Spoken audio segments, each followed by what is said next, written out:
Hello friends, કેમ છો? આજે આપણે બનાવીશું વ્રત કે ઉપવાસમાં ખાઈ શકાય તેવી રાજગરાની પૂરી. તો ચાલો એકદમ સરસ ફૂલેલી અને ખાવામાં સોફ્ટ રાજગરાની પૂરીની રેસીપી જોઈ લઈએ. રાજગરાની પૂરી બનાવવા માટે મેં અહીં 2 મીડિયમ સાઇઝના બાફેલા બટાકા લીધા છે. તેને પહેલાં આપણે નાની છીણીથી છીણી લઈશું. વજનમાં માપો તો બટાકા 200 ગ્રામ જેટલા છે. બટાકાને તમે મેસરની મદદથી મેશ પણ કરી શકો છો. તો મેં બધા બટાકા સારી રીતે છીણી લીધા છે. હવે તેમાં 1 બાઉલ રાજગરાનો લોટ ઉમેરીશું. લોટ પણ વજનમાં 200 ગ્રામ જેટલો છે. રાજગરાનો ઝીણો લોટ લેવાનો છે. મેં અહીં જે પેકેટનો લોટ આવે છે તે જ લીધો છે.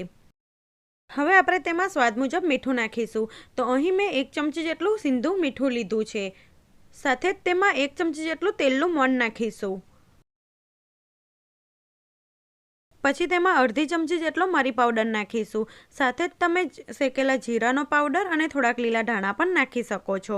હવે બધું સારી રીતે પહેલાં મિક્સ કરી લઈશું અને આનો લોટ પરોઠા જેવો થોડોક કડક બાંધીશું. આ લોટ બાંધવામાં વધારે પડતા પાણીનો ઉપયોગ નથી કરવાનો. લોટ વધારે પડતો કડક લાગે તો જ તમે 1 થી 2 ચમચી જેટલા પાણીનો ઉપયોગ કરી શકો છો. લગભગ તો બટાકાના મસળથી જ આ લોટ બંધાઈ જશે. લોટ ઢીલો ના થઈ જાય એનું ખાસ ધ્યાન રાખવાનું. તો પૂરી માટે કડક લોટ બંધાઈ ગયો છે.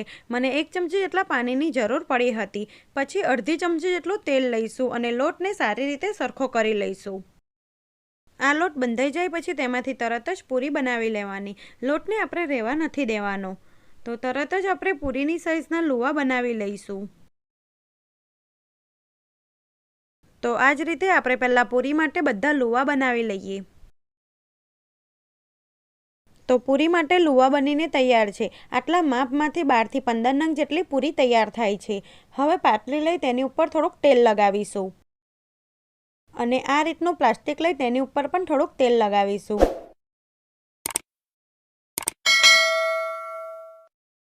હવે એક લુવો લઈ તેની ઉપર બીજું પ્લાસ્ટિક મૂકીશું અને પૂરીને વીણી લઈશું. પૂરીને મીડિયમ થીક વીણવાની છે. આ પૂરીને એકદમ હળવા હાથે વીણવાની અને આ રીતે પાટલી ફેરવતા જવાનું અને ગોલ પૂરી વીણી લેવાની. સાથે મેં પૂરી તળવા માટે તેલને પણ ગરમ કરવા માટે મૂકી દીધું છે.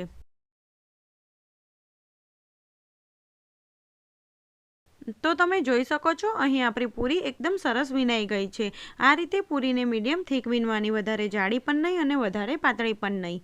તો હું એ જ રીતે બીજી પૂરી વીણી લઈશ. 5 થી 6 પૂરી વીણાઈ જાય એટલે તેને તરત જ તળી લેવાની. તો મેં અહીં 5 થી 6 નંગ જેટલી પૂરી વીણી લીધી છે અને તેલ પણ મીડિયમ ગરમ થઈ ગયું છે. તો આપણે પૂરીને તળી લઈશું. તો આ પૂરીને આપણે ગેસની ફ્લેમ મીડિયમ રાખીને તળવાની. જો તમે હાઈ ફ્લેમ પર તળશો તો પૂરી ઉપરથી લાલ થઈ જશે અને અંદરથી કાચી રહેશે. પૂરીને તરત નથી પલટાવવાની. એક સાઈડથી પૂરી ફૂલે એટલે તેને ફેરવી લઈશું અને પૂરીને બંને સાઈડથી ગોલ્ડન બ્રાઉન કલરની થાય ત્યાં સુધી તળવાની છે. આ પૂરીને તળાતા વધારે સમય નથી લાગતો. પૂરીમાં બિલકુલ પણ તેલ ના ભરાય એના માટે લોટ બાંધવામાં ખાસ ધ્યાન રાખવાનું. જો લોટ વધારે પડતો કડક થઈ જશે તો પૂરી કડક બનશે અને લોટ વધારે પડતો ઢીલો થઈ જશે તો પૂરીમાં તેલ ભરાઈ જશે. એટલે લોટ બાંધવામાં ખાસ ધ્યાન રાખવાનું. રાજગરાની પૂરીનો લોટ પરોઠા જેવો કઠણ બાંધવાનો. તો અહીં આપણી પૂરી એકદમ સરસ તળાઈ ગઈ છે.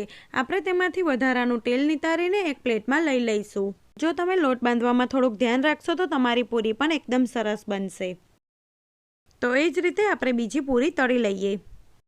ફ્રેન્ડ્સ, હજી સુધી મારી ચેનલને સબસ્ક્રાઈબ ના કરી હોય તો સબસ્ક્રાઈબ કરો અને બાજુમાં રહેલા બેલ આઇકોન બટનને જરૂરથી ક્લિક કરો જેથી આવનારા નવા વિડીયોનું નોટિફિકેશન તમને તરત જ મળે.